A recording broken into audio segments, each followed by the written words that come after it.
பிரியமானவர்களே, நாம் எல்லோரும் கிறிஸ்தவர்கள், அப்படிதானே? ஆமா. கிறிஸ்துவின் இரத்தத்தால் மீட்கப்பட்டவர்கள், கிறிஸ்துவுக்கு சொந்தமான மக்கள். கிறிஸ்துவின் உயிர் மூச்சு நம்மிலே செயல்பட்டு கொண்டிருக்கிறது.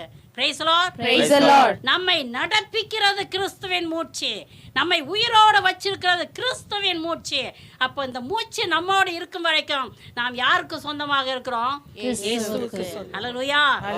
இயேசுவுக்கு சொந்தமான இந்த உடம்பை எடுத்து, இந்த உடம்பை அவர் இரத்தத்தை சிந்தி மீட்டிருக்காருங்க. இந்த உடம்பு நமக்கு சொந்தம் இல்லைங்க, அவருக்கு சொந்தங்க.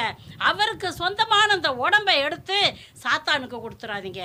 ஹல்லேலூயா. ஹல்லேலூயா. ஹல்லேலூயா. பாவத்துக்கு அடிமைப்பட்டு கிடக்கிற மக்களே, இந்த வீட்டுக்கும் அந்த வீட்டுக்கும் சின்ன வீட்டுக்கும் பெரிய வீட்டுக்கும் போய்கிட்டு இருக்கிற மக்களே, மனம் திரும்பு. உன் உடம்பு உனக்கு சொந்தம் இல்லை. நீ ஆண்டவர் ஆராதிக்கணும்னாக்கும் இந்த ஆலயத்தை முதல்ல பரிசுத்தமாக்கு. ஆலயத்திற்கு